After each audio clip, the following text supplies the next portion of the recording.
हरे कृष्णा। हम श्रीमद् भगवद गीता के 16वें अध्याय दैवी और आसुरी स्वभाव, इसके श्लोक संख्या 16 से 18 तक आज पढ़ने का प्रयास करेंगे। श्लोक संख्या 16 को हमने कल की कक्षा में भी पढ़ा था। कुछ टीका उसकी शेष रह गई है, उसको हम आज पढ़ने का प्रयास करेंगे। पहले हम श्लोक की कुछ आवृत्ति करेंगे। कौन गाएंगे पहले? ओके, पायल लता माता जी आप गाइएगा। अनेक चित्त विभ्रांता अनेकचित्तविभ्रान्ता मोह अनेकचित्तविभ्रान्ता मोहजाल समावृताः मोहजालसमावृताः प्रसक्ताः कामभोगेषु प्रसक्ताः कामभोगेषु पतन्ति नरके अशुचौ। पतन्ति नरके असुचौ। बहुत सुंदर। माधुरी माता जी। थैंक यू माता जी। अनेक चित्त विभ्रांता अनेक चित्त विभ्रांता मोहजाल समावृताः मोहजाल समावृता प्रसक्ताः कामभोगेषु प्रसक्ता काम भोगेषु पतन्ति नरके अशुचौ। पतन्ति नरके अशुचौ। नव्या माता जी। अनेक चित्त विभ्रांता एकचित्र विभ्रांत मोहजाल समावृताः मोहनजाल समावृता प्रसक्ताः कामभोगेषु प्रसन्नता काम भोजेषु पतन्ति नरके अशुचौ। पतन्ति नरके अशुचो। हरे कृष्णा अच्छा, माता। बहुत अच्छा है। आगे बढ़ेंगे अब हम। तो श्री भगवान कह रहे हैं, इस प्रकार अनेक चिंताओं से उद्विग्न होकर तथा मोह जाल में बंधकर वे इंद्रिय भोग में अत्यधिक आसक्त हो जाते हैं और नरक में गिरते हैं। ठीक है। तो आसुरी स्वभाव के लोगों का वर्णन बता रहे हैं भगवान। इस प्रकार से उनकी क्या गति होती है कि वे नरक की उनको प्राप्ति होती है, नरक में जाकर गिरते हैं। इसको हम कल की कक्षा में भी पढ़ रहे थे इस श्लोक को। इस पर कुछ तात्पर्य शेष है, उसको हम आज पढ़ने का प्रयास करेंगे। अनुवाद और तात्पर्य कृष्ण कृपा मूर्ति श्री श्रीमद् एसी भक्ति वेदांत स्वामी श्री प्रपाद द्वारा। कल कहाँ तक पढ़ा था हमने? यहाँ तक कल हमने पढ़ा था। आज हम यहाँ से पढ़ेंगे। प्रत्येक आसुरी व्यक्ति सोचता है कि वह अन्य सभी लोगों की बलि करके रह सकता है। सामान्यतया ऐसा व्यक्ति स्वयं को परम ईश्वर मानता है और आसुरी उपदेशक अपने अनुयायियों से कहता है कि तुम लोग ईश्वर को अन्यत्र क्यों ढूंढ रहे हो? तुम स्वयं अपने ईश्वर हो। तुम जो चाहे कर सकते हो। ईश्वर पर विश्वास मत करो। ईश्वर को दूर करो। ईश्वर मृत है। यही आसुरी लोगों के उपदेश है। ठीक है। तो यहाँ पर प्रभुपाद जी आसुरी लोगों की जो विचारधारा है उसको स्पष्ट कर रहे हैं। ऐसे लोग ईश्वर को नहीं स्वीकारते हैं, मतलब भगवान नियामक हैं इस बात को नहीं स्वीकारते हैं, अपने आप को ईश्वर घोषित करते हैं। और ऐसे बहुत से संप्रदाय हैं। ये तो हमारा भाग्य है कि हम इस्कॉन जैसी संस्था से जुड़े हैं, तो प्रभुपाद जी के माध्यम से हमको सही सही ज्ञान परंपरा में प्राप्त हो रहा है।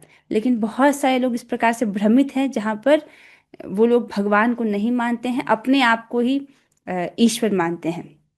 तो इस प्रकार से जो आसुरी लोगों के उपदेश हैं वो कैसे हैं कि तुम लोग ईश्वर को कहीं और क्यों ढूंढ रहे हो?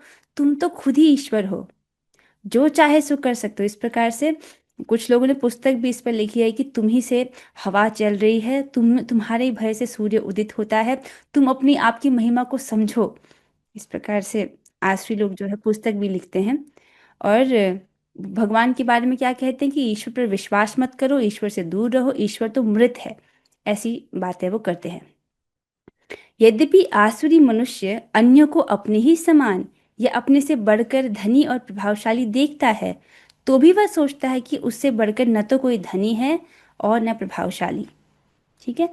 सामने वाले व्यक्ति को, दूसरों को देख रहा है कि ये लोग मुझसे अधिक प्रभावशाली हैं या मुझसे अधिक धनी हैं, लेकिन वो अपने आप को ही अधिक श्रेष्ठ समझता है।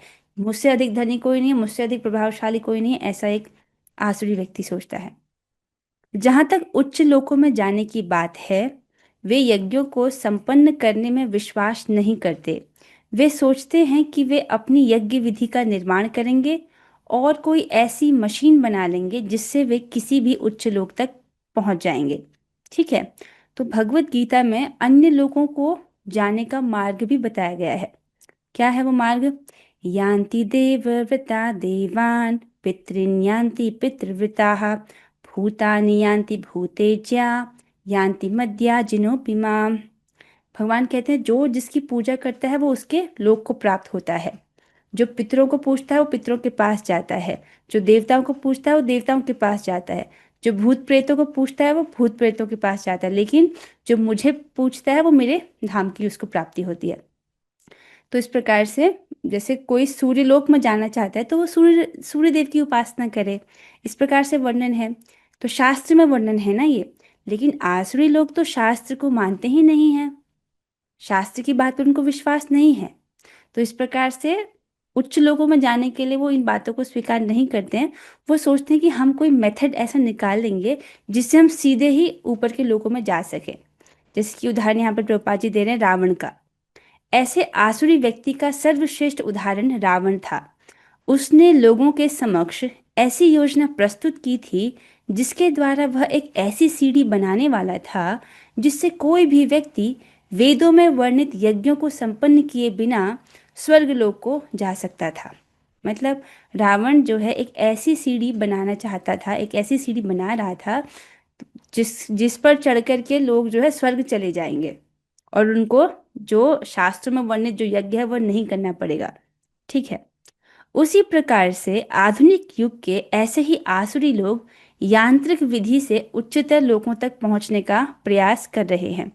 वे सब मोह के उदाहरण हैं। परिणाम यह होता है कि बिना जाने हुए वे नरक की ओर बढ़ते जाते हैं। तो आधुनिक लोग भी सोचते हैं कि हम ऐसे कुछ यंत्र बना लेंगे, कुछ ऐसी मशीनें बना लेंगे जिससे हम ऊपर के लोकों पर पहुंच सकें। लेकिन ऐसा संभव नहीं है क्योंकि वो सब सटल है, सूक्ष्म है। ऊपर यद्यपि भौतिक है लेकिन वो सब सूक्ष्म लोग हैं। इसलिए संभव नहीं है कि व्यक्ति जो है जैसे चंद्रलोक में पहुंच भी जाए तो वो चंद्रलोक में जो ऑपुलेंस है उसको वहां पर देख नहीं पाते हैं। जबकि चंद्रलोक है, वहां पर लोग भी रहते हैं। उनका जो शरीर है वो अलग है। सूर्य जो है, सूर्य सूर्य के भीतर भी प्राणी रहते हैं। उनका शरीर कैसा है? तेजोमय शरीर है। सूर्यदेव भी हैं, वो भी तो एक जीवात्मा है, लेकिन उनका शरीर कैसा है? तेजोमय शरीर उनको प्रदान किया गया है। तो विभिन्न ग्रहों में, विभिन्न लोकों में जीव रहते हैं। उनका शरीर उसी प्रकार से अलग अलग है। लेकिन ऐसे जो लोग हैं सोचते हैं कि हम कुछ यांत्रिक विधि बना लेंगे, कुछ ऐसी मशीन बना लेंगे जिसके द्वारा हम वहां पहुंच जाए। तो परिणाम क्या होता है कि इस प्रकार से वो नरक की ओर आगे बढ़ते हैं। यहाँ पर मोहजाल शब्द अत्यंत सार्थक है। जाल का तात्पर्य है मनुष्य मछली की भांति मोह रूपी जाल में फंसकर उससे निकल नहीं पाता। तो ऐसे आसुरी लोग जो है मोह जाल में फंसे रहते हैं और नरक में जाकर गिरते हैं। मोह जाल में फंसे रहते हैं, इसको प्रभुपाद जी समझा रहे हैं। मोह जाल में फंसना कैसा है? जैसे अगर जाल के भीतर मछली फंस जाए तब वो अपने प्रयासों से वहां से बाहर नहीं निकल सकती है। ठीक है। अब ये जो आसुरी स्वभाव के लोग हैं ये शास्त्र को स्वीकार नहीं करते हैं। ठीक है। अब अगर कोई शास्त्र को स्वीकार नहीं करे, मान लो भगवत गीता पढ़ रहा है, भगवत गीता की बात को नहीं स्वीकार करे, तो क्या वो व्यक्ति कभी इस अश्वत्थ वृक्ष से बाहर निकल सकता है? मतलब श्रीमद् भगवत गीता, श्रीमद् भागवतम, इस प्रकार से जो भगवान ने ग्रंथ बताए हैं वो बात नहीं स्वीकार कर रहा। ठीक है। और अपनी सनक से कुछ विधियां बना रहा है जिससे वो सोच रहा है कि मैं दूसरे लोक में पहुंच जाऊंगा। क्या वो कभी भी अश्वत्थ वृक्ष से बाहर निकल सकता है? करोड़ों करोड़ों वर्ष बीत जाएंगे लेकिन वो यहाँ फंसा ही रहेगा। तो उसी को समझा रहे हैं कि इस प्रकार से वो मोह रूपी जाल में फंस कर रह जाता है। मोह। ठीक है। अब हम अगले श्लोक पर चलेंगे। श्लोक संख्या 17। श्लोक की कुछ आवृत्ति करेंगे। जो आत्मसंभाविता स्तब्धा आत्मसंभाविता स्तब्धा धनमान मदान्विताः धनमान मदान्विता यजन्ते नाम यज्ञैस्ते यजन्ते नाम यज्ञस्ते दम्भेन अविधिपूर्वकम्। दम्भेन अविधिपूर्वकम्। आत्मसंभाविताः स्तब्धा आत्मसम्भावितः स्तब्धा धनमान मदान्विताः धनमानमदान्विताः यजन्ते नाम यज्ञैस्ते यजन्ते नाम यज्ञैस्ते दम्भेन अविधिपूर्वकम्। दम्भेन अविधिपूर्वकम्। श्री भगवान कह रहे हैं श्लोक में, अपने को श्रेष्ठ मानने वाले तथा सदैव घमंड करने वाले, संपत्ति तथा मिथ्या प्रतिष्ठा से मोहग्रस्त लोग किसी विधि विधान का पालन न करते हुए कभी कभी नाम मात्र के लिए बड़े ही गर्व के साथ यज्ञ करते हैं। ठीक है, जैसे कि भगवान ने चौथे श्लोक में, इसी अध्याय के चौथे श्लोक में बताया था इन जो आसुरी स्वभाव के विषय में, कि उनमें बहुत दंभ और दर्प होता है। तो अपने को श्रेष्ठ मानते हैं, जैसे असुरों का उदाहरण दिया गया था, और सदैव घमंड में रहते हैं, और संपत्ति और मिथ्या प्रतिष्ठा से मोहग्रस्त, मतलब जो भी उनके पास धन है, अधिक धन है, उसके कारण भी उनको गर्व होता है, दर्प होता है। मिथ्या प्रतिष्ठा, झूठी प्रतिष्ठा से मोहग्रस्त होते हैं।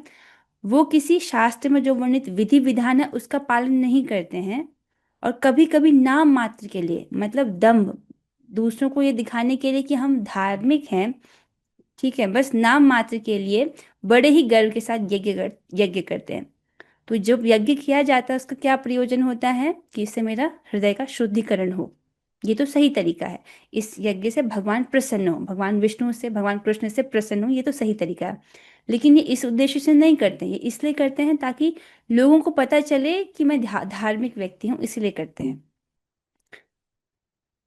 अन्वय को देखेंगे, आत्म संभाविता अर्थात स्वयं गर्वित स्वयं गर्वित अर्थात अपने को श्रेष्ठ मानने वाले। देखो, शास्त्र उनको श्रेष्ठ नहीं कहता है, वो अपने आप को श्रेष्ठ समझते हैं। ठीक है, भगवान तो ऐसे लोगों की निंदा कर रहे हैं, भर्त्सना कर रहे हैं, लेकिन ऐसे जो आश्रय लोग हैं वो अपने आप को बहुत श्रेष्ठ समझते हैं। स्तब्धा अर्थात नम्रता रहित, उनमें विनम्रता नहीं होती है। धन मान मदान्विता, धन के कारण मान और मद युक्त, मद एक प्रकार का नशा होता है, तो धन से और झूठी प्रतिष्ठा से, मद से युक्त रहते हैं। ते अर्थात वे असुरगण दंभेन, दंभ पूर्वक, दंभ पूर्वक समझ रहे हैं, जो कि धर्म का अनुष्ठान कर रहा है लेकिन ख्याति प्राप्त करने के लिए, ठीक है, दिखावे के लिए। नाम यज्ञ न, केवल नाम मात्र यज्ञ द्वारा अविधि पूर्वकम, अविधि पूर्वक यजनते, यज्ञ करते हैं। ठीक है, ऐसे जो आश्रय लोग हैं वह भी यज्ञ कर रहे हैं, तो बाहर से देखने में तो लग रहा है कि अरे ये तो यज्ञ कर रहे हैं, बड़े धार्मिक है, लेकिन बस नाम मात्र के लिए वो ऐसा कर रहे हैं, दिखावा करने के लिए दूसरों के सामने। तात्पर्य को पढ़ेंगे, अपने को सब कुछ मानते हुए किसी प्रमाण या शास्त्र की परवाह न करके आश्रय लोग कभी कभी तथाकथित धार्मिक या याज्ञिक अनुष्ठान करते हैं। ठीक है, शास्त्र के प्रमाण को स्वीकार नहीं करते हैं, मैं ही सब कुछ जानता हूँ, मैं ही सबसे श्रेष्ठ हूँ, ऐसा समझ करके कभी कभी जो है वो लोग धर्म का कुछ अनुष्ठान, कुछ यज्ञ जो है वो करते हैं, ऐसा देखा जाता है।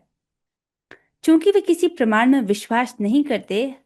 ओ, यहाँ पर एक बात है, अगर कोई यज्ञ करवाया जा रहा है, कोई पूजा अनुष्ठान करवा रहे हैं, लेकिन ना तो ब्राह्मण में जो उस पूजा कर रहा है उसमें श्रद्धा है, ना तो उस यज्ञ में श्रद्धा है, तो ऐसे यज्ञ का फल प्राप्त नहीं होता है।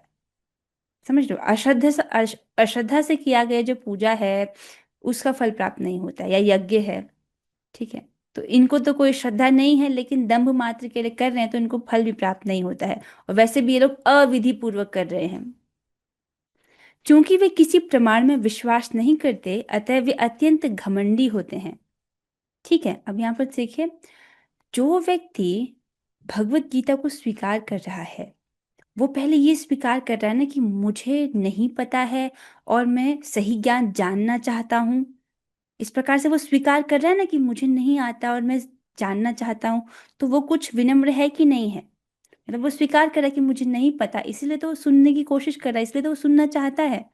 लेकिन ऐसे लोग जो हैं शास्त्र को नहीं मानते, मतलब शास्त्र में जो बोला है उससे कोई मतलब नहीं है, मैं सब कुछ जानता हूँ, इस प्रकार से जो मान रहा है वो घमंडी हुआ कि नहीं हुआ? तो कह रहे हैं कि अत्यंत घमंडी होते हैं। थोड़ी सी संपत्ति तथा झूठी प्रतिष्ठा पा लेने के कारण जो मोह अर्थात भ्रम उत्पन्न होता है, उसी के कारण ऐसा होता है। तो संपत्ति है, कुछ लोग जो है उसका सम्मान कर रहे हैं, तो इसके कारण जो है मोहित हो जाते हैं, भ्रमित हो जाते हैं। कभी कभी ऐसे असुर उपदेशक की भूमिका निभाते हैं, लोगों को भ्रांत करते हैं और धार्मिक सुधारक या ईश्वर के अवतारों के रूप में प्रसिद्ध हो जाते हैं। वे यज्ञ करने का दिखावा करते हैं या देवताओं की पूजा करते हैं या अपने निजी ईश्वर की सृष्टि करते हैं। तो ऐसे जो आसुरी लोग हैं, कभी कभी जो है वो जनता को उपदेश भी देते हैं, और जनता के सामने कैसा उनकी छवि बन रही कि अरे ये तो धार्मिक सुधारक है, धर्म का उपदेश देने वाले हैं। या कभी कभी कुछ लोग जो है अपने आप को ही भगवान घोषित कर देते कि मैं ही भगवान हूँ। ठीक है, और जो कुछ मूर्ख लोग होते हैं जो मान भी लेते हैं, मतलब जो शास्त्र के हिसाब से नहीं चलते हैं। वैसे भी तो जनता मासूम होती है ना, उनको ज्यादा ज्ञान नहीं होता है, मान लेते हैं। तो इस प्रकार से अपने आप को ईश्वर का अवतार घोषित करते हैं, और बाहर से यज्ञ करने का दिखावा करते हैं या देवताओं की पूजा करते हैं, या अपनी ही कुछ ईश्वरों की सृष्टि कर देते हैं। मतलब कुछ अपने ही कुछ पिछले तात्पर्य में प्रभुपाद जी बता चुके हैं कि ऐसे लोग जो हैं, जो प्रमाणिक मंत्र है वह नहीं जपेंगे, कुछ अपने ही मंत्रों की वो सृष्टि कर देते हैं। सामान्य लोग उनका प्रचार ईश्वर कहकर करते हैं, उन्हें पूजते हैं, और मूर्ख लोग उन्हें धर्म या आध्यात्मिक ज्ञान के सिद्धांतों में बढ़ा चढ़ा मानते हैं। अब देखिए इसको समझिए कितना गंभीर है। बहुत सारे लोग इस प्रकार से मूर्ख बन जाते हैं। ऐसा देखा जाता है कि लोग जो है उपदेशक बनते हैं और अपने आप को आध्यात्मिक गुरु भी कहते हैं, लेकिन भगवान के बारे में नहीं बताते, है ना। ऐसे अपने भक्ति माने से पूर्व शायद आप ऐसे लोगों से मिले भी होंगे। मैं तो कई जो है जैसे बहुत सारे लोगों से मिली, नाम लेना उचित नहीं होगा। तो ऐसे लोग होते हैं अपने आप को जो है आध्यात्मिक में उन्नत बताते हैं, और लोगों को यह भी लगता है कि हाँ ये हमारी गाइड, हमको गाइड कर रहे हैं, लेकिन वो सबको मिसगाइड कर रहे हैं, गलत दिशा में लेकर जा रहे हैं। तो ऐसा दिखाते हैं कि वो धार्मिक आध्यात्मिक सिद्धांत में बढ़ चढ़कर हैं, लेकिन वह दूसरों के साथ धोखाधड़ी कर रहे हैं। श्रीमद् भागवत में वर्णन है कि जब तक गुरु अपने शिष्य को जन्म मृत्यु के पार जाने का रास्ता नहीं बताता है, उसके लिए प्रशिक्षित नहीं करता है, तब तक उसको गुरु नहीं कह सकते। ठीक है, तो गुरु का मुख्य कर्तव्य, गुरु का भी और माता पिता का ये मुख्य कर्तव्य है कि उनके आश्रित जो हैं वह उसको जन्म मृत्यु के पार ले जाने वाली शिक्षा को प्रदान करें। आगे चलेंगे। वे सन्यासी का वेश धारण कर लेते हैं और उस वेश में सभी प्रकार का अधर्म करते हैं। वास्तव में इस संसार से विरक्त होने वाले पर अनेक प्रतिबंध होते हैं, लेकिन ये असुर इन प्रतिबंधों की परवाह नहीं करते। ठीक है, अब यहाँ पर समझा रहे हैं प्रभुपाद जी, ऐसे जो लोग हैं वो मतलब कुछ तो है अपने आप को भगवान घोषित करते हैं। ठीक है, कुछ कुछ लोग तो इस प्रकार से दंभ करते हैं और कुछ यज्ञ करवा देते हैं तथाकथित, और कुछ लोग ऐसे हैं जो सन्यासी का वेश धारण कर लेते हैं। ठीक है, और सन्यासी का वेश धारण करते हैं तो एक सन्यासी के लिए तो बहुत सारे विधि विधानों का वर्णन है, क्या वो उसका पालन करते हैं? नहीं। उन विधि विधानों का जो सन्यासी के लिए नियम है उसका पालन नहीं करते हैं वो लोग, लेकिन भेष धारण कर लेते हैं बाहर से और अधर्म करते हैं। ठीक है, तो इस प्रकार से जो प्रतिबंध लगाए जाते हैं सन्यासी पर, उसका वो पालन नहीं करते हैं। जैसे एक प्रतिबंध है ना सन्यासी पर कि उसको स्त्री संभाषण नहीं करना चाहिए। जैसे महाप्रभु बहुत स्ट्रिक्ट सन्यासी थे, वो जो उनकी भक्तिन थी वो उनको प्रणाम भी करना चाहती थी तो दूर से प्रणाम करने देते थे। इस प्रकार से जो सन्यास धर्म के जो नियम है उनको बड़ी कठोरता से पालन करके भगवान ने दिखाया चैतन्य महाप्रभु के रूप में। लेकिन यहाँ पर जो ऐसे जो आसुरी लोग हैं वह कपटी साधु बन जाते हैं। लेकिन ये असुर इन प्रतिबंधों की परवाह नहीं करते। वे सोचते हैं जो भी मार्ग बना लिया जाए वही अपना मार्ग है। मतलब आप जिस रास्ते से भी चलो आपको तो भगवान मिल ही जाएंगे। मतलब कोई भी रास्ता पकड़ो वो रास्ता भगवान तक पहुंचेगा। ये तो ऐसा ही हुआ कि कोई भी बस पकड़ो वो दिल्ली पहुंच जाएगा। मतलब अब मान लो, अब जैसे आपको वृंदावन जाना है और आप दिल्ली पर खड़े हो, आपसे बोला जाए कोई भी बस पकड़ लो आपको वृंदावन छोड़ देगी, तो ये कैसा उदाहरण है, आप समझ रहे हो। तो ऐसे लोग जो हैं इस प्रकार के चीजों को बोलते हैं, यतो मथ ततो पथ। ठीक है, ये आसुरी लोगों का सिद्धांत है। उनके समक्ष आदर्श मार्ग जैसे कोई वस्तु नहीं है जिस पर चला जाए। मतलब कोई स्टैंडर्ड को फॉलो नहीं करे। जैसे हम लोग भगवत गीता को पढ़ रहे हैं तो भगवत गीता में भगवान ने एक स्टैंडर्ड सेट किया। जैसे हमने श्रीमद् भगवत गीता के 12वें अध्याय भक्ति योग में शुद्ध भक्ति के गुणों का वर्णन सुना था ना। अद्वेष्टा सर्वभूतानाम मैत्र करुणा एव च, वो किसी भी जीव के प्रति द्वेष नहीं करता है।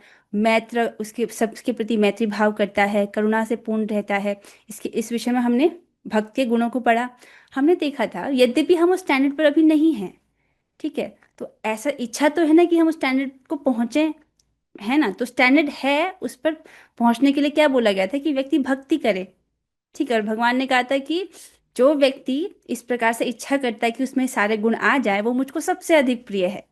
इस प्रकार से भगवान ने बोला था अंत में, ये तो धर्मामृतम इदम यथोक्तम पर्युपासते श्रद्धाना मत परमा भक्तास्ते तीव में प्रिया। इस प्रकार से भगवान इस अध्याय के अंत में बोलते हैं। तो हम एक स्टैंडर्ड को फॉलो कर रहे हैं, लेकिन ऐसे जो आश्रय लोग हैं वह किसी भी आदर्श को नहीं मानते हैं, ठीक है, जिस पर चलना चाहिए। मनमाना ढंग से वो चलते हैं। अपने उन्होंने जो मार्ग बना लिए हैं उसी को वो मानते कि धार्मिक सिद्धांत है। यहाँ पर अविधि पूर्वकम शब्द पर बल दिया गया है, जिसका अर्थ है विधि विधानों की परवाह न करते हुए। ये सारी बातें सदैव अज्ञान तथा मोह के कारण होती हैं।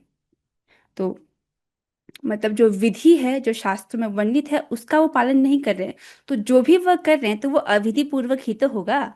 मतलब जो सही विधि नहीं है वही तो होगा। तो इस प्रकार से ऐसे क्यों है? क्योंकि वो हमेशा अज्ञान और मोह के कारण ग्रस्त रहते हैं, इसीलिए।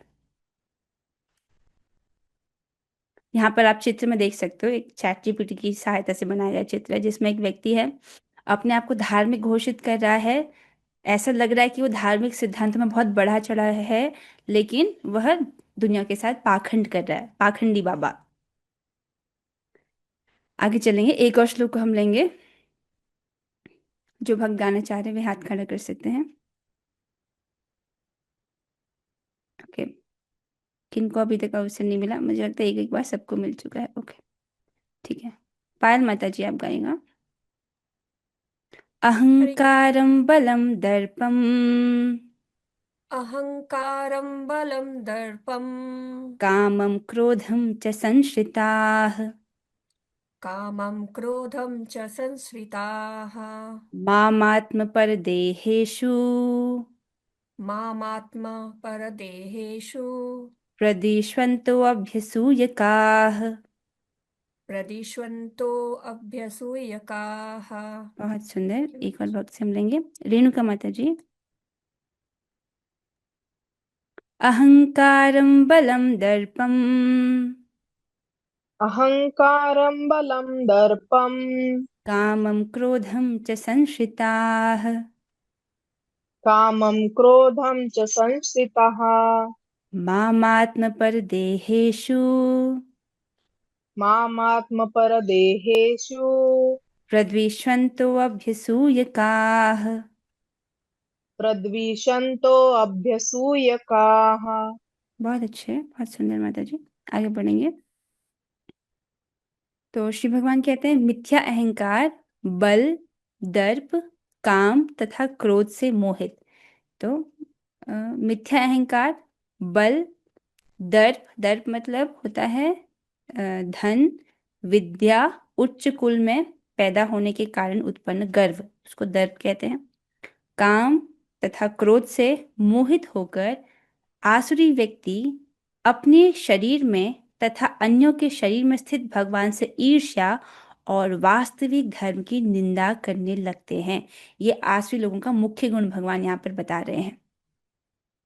क्या है? इस प्रकार से क्योंकि वो अज्ञान के द्वारा ग्रस्त हैं, ठीक है, तो अपने और अन्यों के शरीर में स्थित जो भगवान हैं उनसे ईर्ष्या करना और वास्तविक धर्म की निंदा करना, ठीक है, भगवान से वो ईर्ष्या करते हैं। मतलब एक आसुरी व्यक्ति भगवत गीता पढ़ेगा तो क्या बोले पढ़ेगा, अरे ये भगवान है, ये भगवान के गुणों को पढ़ने से एक भक्त को खुशी मिलती है, लेकिन ऐसे आसुरी लोगों को भगवान के गुणों को सुनने से ईर्ष्या होती है, ठीक है।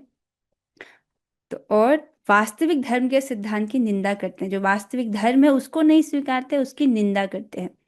जैसे यहाँ पर चित्र में बताया गया, देखो जैसे भक्त लोग हैं, बुक डिस्ट्रीब्यूशन के लिए जाते हैं, ठीक है, तो ऐसे लोग मिलते हैं ना जो जिस प्रकार के वचनों को बोलते हैं, किसने देखा मरने के बाद, भगवान है तो दिखते क्यों नहीं, मैं नहीं मानता ये सब, इस प्रकार से स्वीकार ही नहीं करते। तो ये भी एक प्रकार से आसुरी स्वभाव है।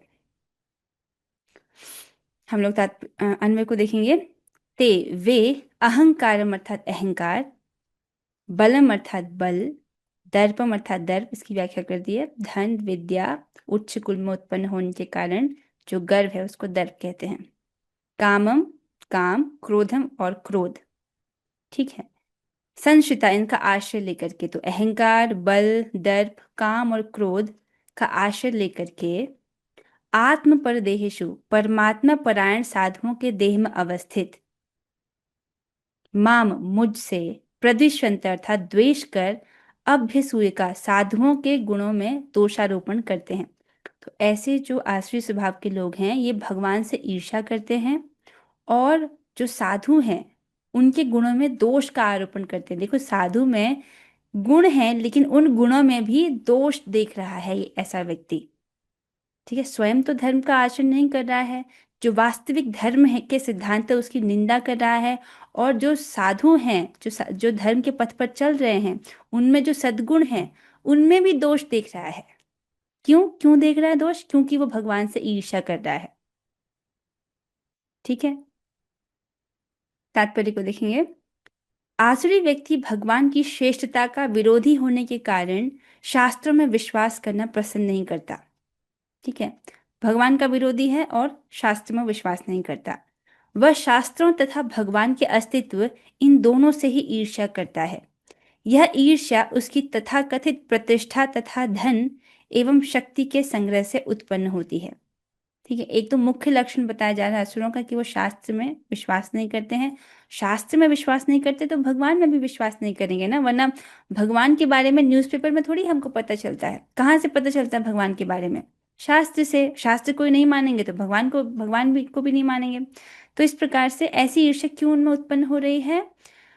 क्योंकि उनकी समाज में कुछ प्रतिष्ठा है, कुछ उनके झूठे अनुयायी बन गए हैं जो उनकी प्रतिष्ठा कर रहे हैं, या उनके पास कुछ धन है या भौतिक रूप से कुछ पावर उनके पास है, किसी पद पर है, तो इससे जो मद उत्पन्न हो रहा है उससे वो शास्त्रों की निंदा, शास्त्र और भगवान को की से द्वेष कर रहे हैं, उनकी ईर्ष्या, उससे ईर्ष्या कर रहे हैं। वह यह नहीं जानता कि वर्तमान जीवन अगले जीवन की तैयारी है। इसे न जानते हुए वह वास्तव में अपने प्रति तथा अन्यों के प्रति भी द्वेष करता है। देखिए इस बात को समझिए, ये सबसे गंभीर लाइन है इस पूरी तात्पर्य की। वह यह नहीं जानता कि वर्तमान जीवन अगले जीवन की तैयारी है, ठीक है। आज जो जीवन मिला है वो क्यों मिला है? क्योंकि पास्ट में जो भी कर्म किए थे उनके फल स्वरूप आज का जीवन मिला है, ठीक है। हम सभी को मनुष्य देह मिला है, इसका मतलब हमने कुछ ना कुछ जो है अच्छे कर्म किए हैं पिछले जीवन में, ठीक है। भगवान ने हमको इस जन्म में मनुष्य देह प्राप्त दिया है। तो ऐसे लोग जो हैं वो ये नहीं जानते कि अभी मैं जो कर्म करूंगा उसके परिणाम, उसका फल स्वरूप मुझको अगला देह मिलने वाला है, उस बात को नहीं जानते। इसीलिए तो इस प्रकार से मनमाने ढंग से अपने जीवन को जी रहे हैं, शास्त्र को नहीं मान रहे हैं और मनगढ़ंत तरीके से जो है धार्मिक सिद्धांतों की रचना कर रहे हैं, लोगों को धोखा दे रहे हैं। तो इससे क्या होगा? भगवान ने पहले बता दिया, वो नरक में जाकर गिरेंगे। इसे न जानते हुए वह वास्तव में अपने प्रति तथा अन्यों के प्रति भी द्वेष करता है। अब अपने प्रति द्वेष कैसे करता है, ठीक है, इसको समझिए। हर बार उसको इसको समझिए, अपने प्रति द्वेष कैसे करता है। एक व्यक्ति है जिसको मनुष्य शरीर मिला, ठीक है, उसने मनुष्य शरीर में आहार निद्रा भय मैथुन को किया, ठीक है, लेकिन जो उसका वास्तविक उद्देश्य था मनुष्य जीवन का वह उसने नहीं किया, तो उसने पशुवत जीवन जिया और फिर वो मर गया।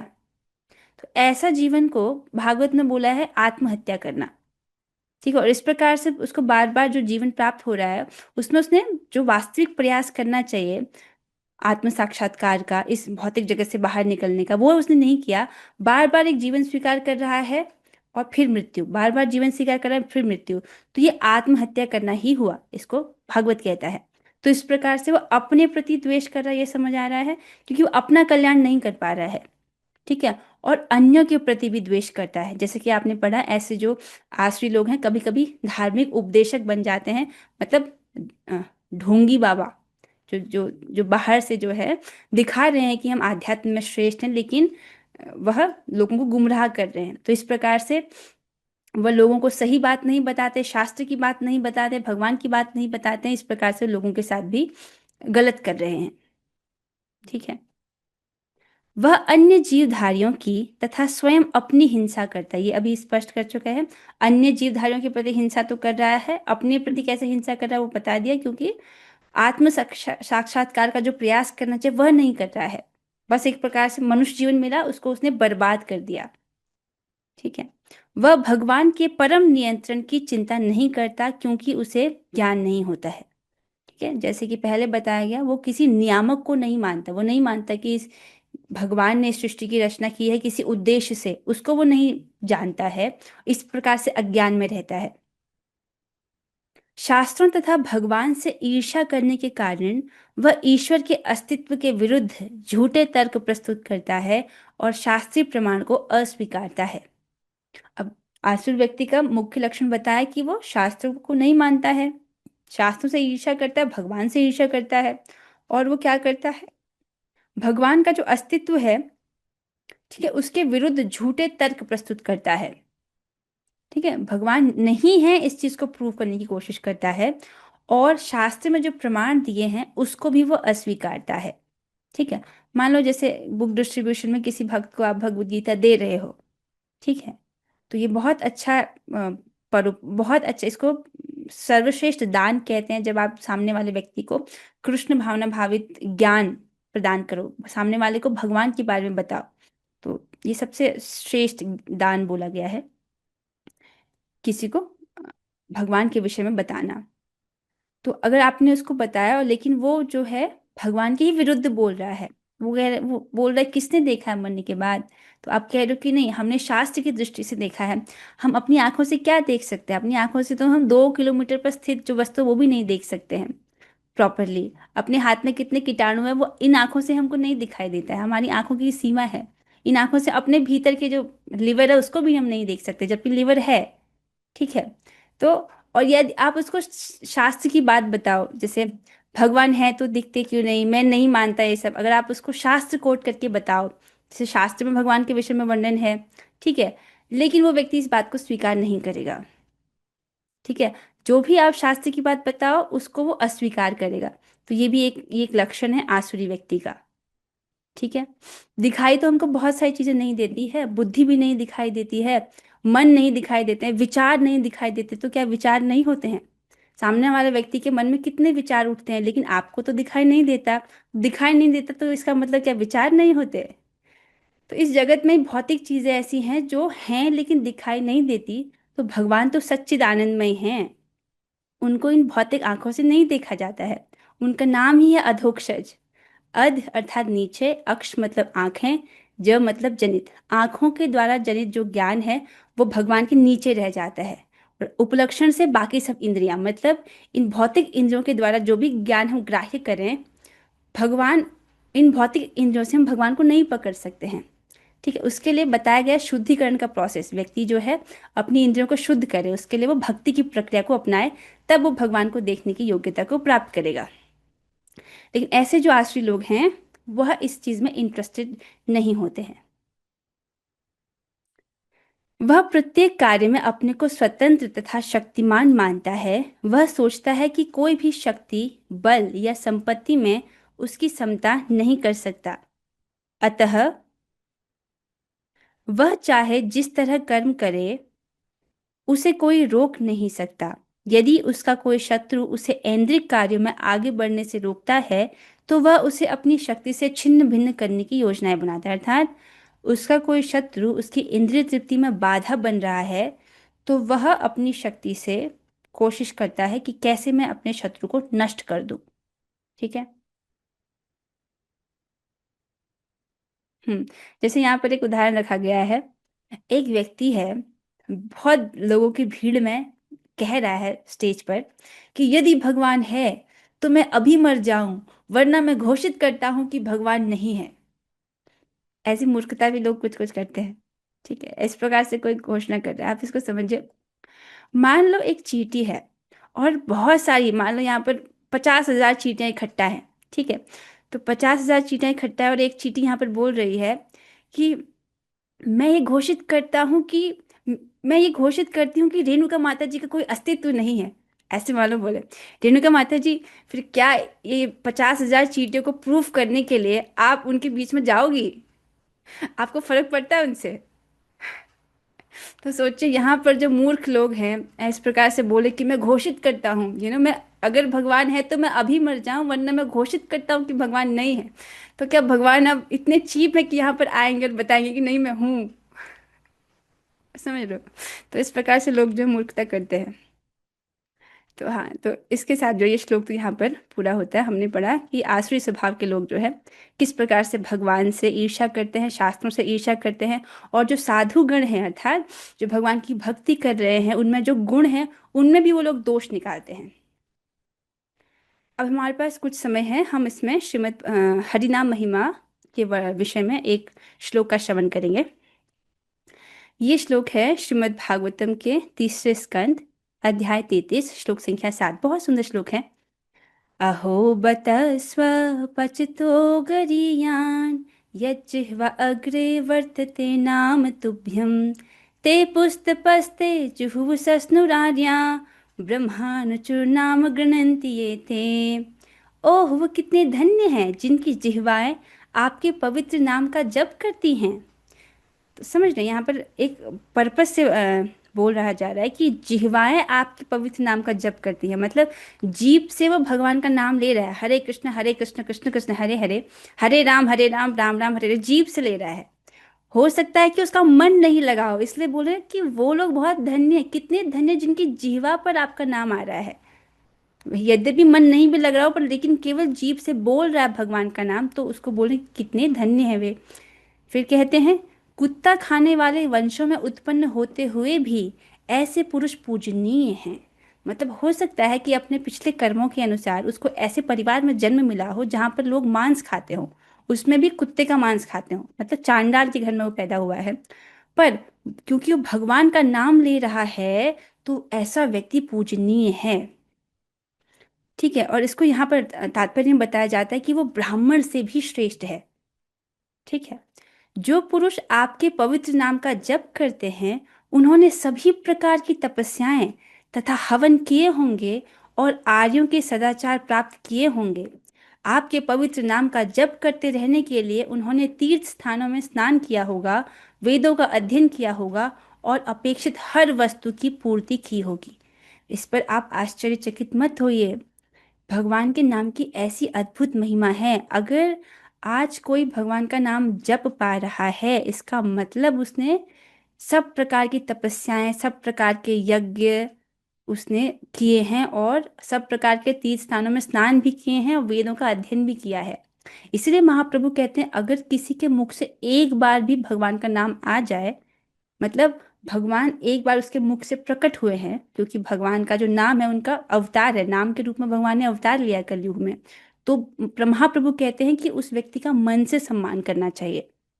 ठीक है, नाम की अद्भुत महिमा है, और उसमें भी जो व्यक्ति निरंतर भगवान का नाम ले पाते हैं उनका तो कहना ही क्या। ऐसा बताया गया है कि वेद उनकी महिमा नहीं बोल सकता है जो व्यक्ति निरंतर भगवान का नाम ले रहा है। तो आप देख रहे हैं कितना अद्भुत है ये नाम की महिमा। तो अब जिस प्रकार से जो व्यक्ति ग्रेजुएशन जिसने कर ली है, तो हमें मानते हैं ना कि उसने 12वीं पास कर लिया है, 10वीं पास कर लिया है, पहले की क्लासेस पढ़ ली है।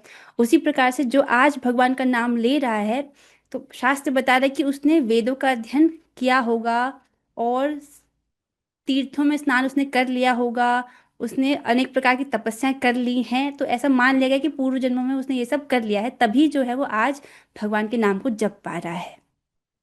ठीक है, तो ये अद्भुत बात है। और आप सभी ऐसे व्यक्ति ना, यहाँ पे कौन ऐसा व्यक्ति है जो भगवान का नाम नहीं जपता है? सभी भक्त ऐसे हैं। ठीक है, बहुत सुंदर है ये। तो हर दिन जो है अपने सौभाग्य को समझना चाहिए और भगवान का नाम जो है नम्र भाव में जपना चाहिए। इसके साथ हम आज हुई चर्चा को यहाँ पर विश्राम देंगे। जो है थोड़ी देर पारायण करते हैं। पिताय गौर प्रेमानंदे हरि हरि बोल।